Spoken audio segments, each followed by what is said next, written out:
Bonjour à tous. Donc voilà la vidéo sur la polarité yin que l'on appelle runner. Bon, c'est une appellation que j'aime pas trop. En tout cas, elle est de rigueur sur le web. Donc je vais l'appeler le runner. Alors pour la blessure de l'enfant intérieur du runner, ce que je remarque, c'est que le runner arrive entre deux parents qui ne s'entendent pas vraiment. Et donc il y a une espèce de conciliation entre les parents qui essayent de faire croire à une entente, mais c'est tout à fait factice. Ce qui se passe, c'est que donc la flamme de polarité yin va devoir successivement s'adapter à l'un qui pense d'une façon et à l'autre et à l'autre qui pense d'une autre façon. Ce qui fait que ce que je remarque dans le runner, c'est que donc il n'a pas de connaissance intérieure de lui-même. Il est un petit peu désorienté, car il a un grand pouvoir d'adaptabilité qui fait qu'il va plaire à l'un ou à l'autre, ainsi que dans ses interactions sociales. Il va pouvoir se métamorphoser comme le caméléon et prendre plusieurs visages afin de satisfaire et de correspondre à ce que l'on attend de lui. Ce qui fait que ça donne une personnalité très disparate, très éparpillée, et un manque profond d'intériorité. Et l'enfant de polarité yin n'a pas pu être connecté avec son intériorité.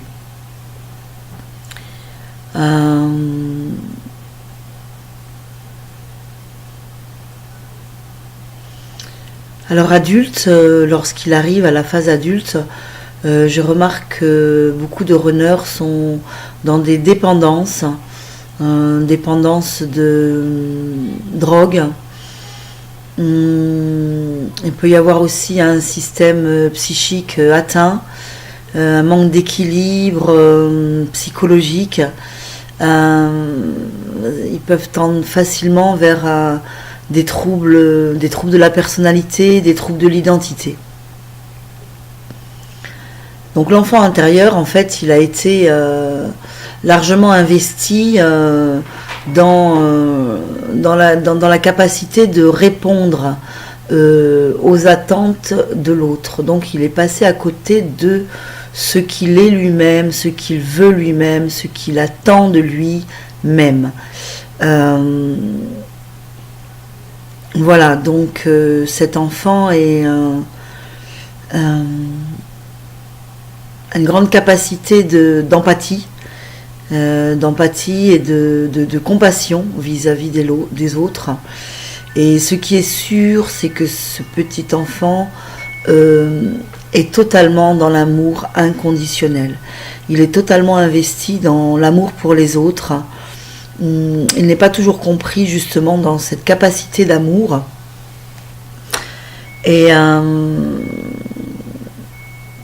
donc ce qu'il va faire, il va se diviser. Il est divisé entre ce qu'il ressent, entre son intuition et ce qu'il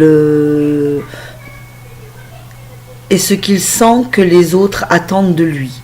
Donc en quelque sorte, il a un masque social.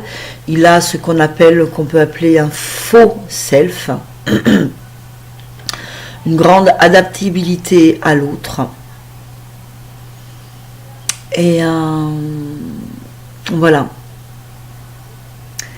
Et c'est vrai que quand ce petit enfant intérieur rencontre sa flamme jumelle, c'est un grand choc qui se passe, car il va peut-être pouvoir lui reprocher et même lui dire: mais où est parti ton enfant intérieur?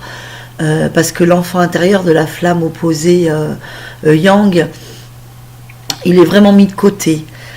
Or que l'enfant intérieur de la flamme yin, il est resté l'enfant, il est resté enfant, il sait jouer, il sait écouter les oiseaux, il a une grande capacité intérieur pour avoir accès à un espace jovial de jeu en lui. Et la rencontre avec son autre enfant intérieur, en fait, l'autre côté, eh bien, ça va être un grand choc. Parce qu'il a la connaissance, donc, et il en joue de cette faculté de pouvoir être comme un enfant, d'être resté comme un enfant. En même temps, la partie opposée, la partie en face, la partie confrontante va lui faire montrer que certes, il est un enfant, et ça c'est une qualité, une valeur, cependant il est un enfant dans un corps d'adulte, et il lui manque la partie raisonnable, il lui manque la partie adulte. Et qu'il ne peut pas rester un enfant sans avoir les responsabilités que demande l'âge adulte.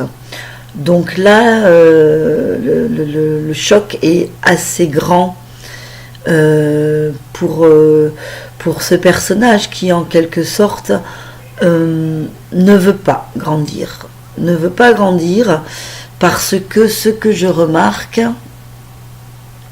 c'est qu'au sein du couple parental dans lequel a vécu cet enfant-là, eh bien, il y a eu beaucoup de trahison. Il y a eu beaucoup de faire semblant. Et cet enfant ne veut pas prendre le risque de s'engager, car il pense qu'il va revivre la même destinée que ses parents. Voilà notre petit fuyant, runner, qui est en face de cette problématique lorsqu'il rencontre sa flamme jumelle.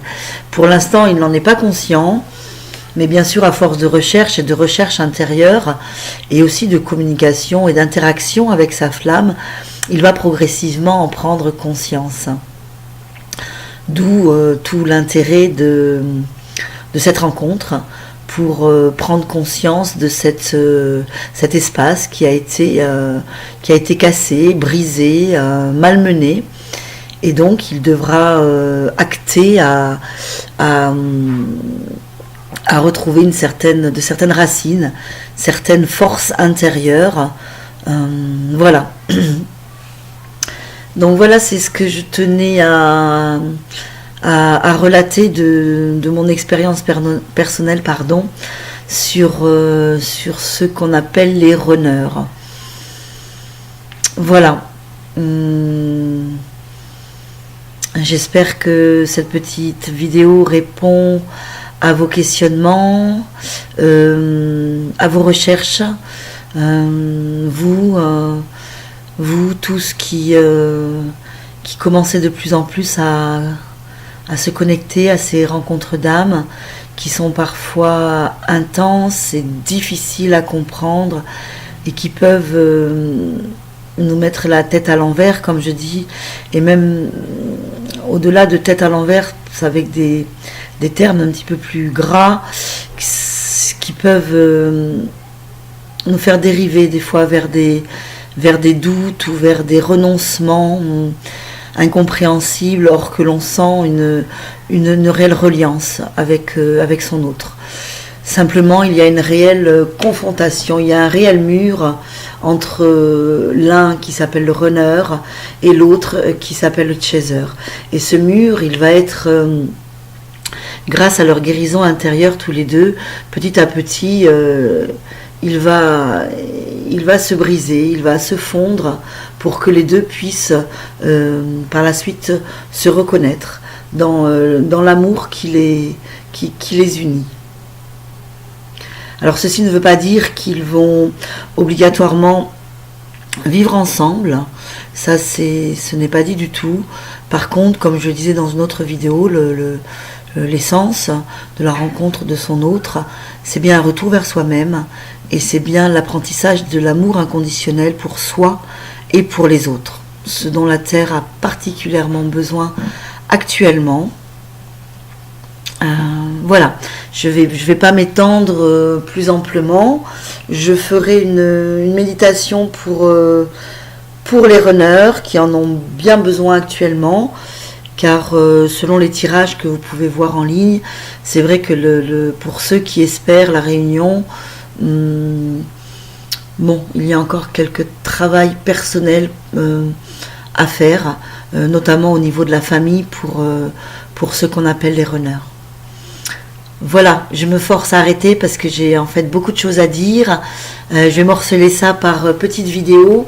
Ce sera plus facile d'intégration des petites vidéos. Voilà, une bonne journée pour tous. Soyez heureux au maximum. Acceptez et donnez à Dieu tout ce qui vous encombre. Et laissez-vous porter par les énergies christiques. Appelez Marie, appelez Jésus et confiez tous vos problèmes, vos ressentiments, votre colère au Seigneur et laissez faire. Allez dehors, allez dans la nature, prenez des bains, aimez-vous, laissez faire. Une bonne journée. Au revoir.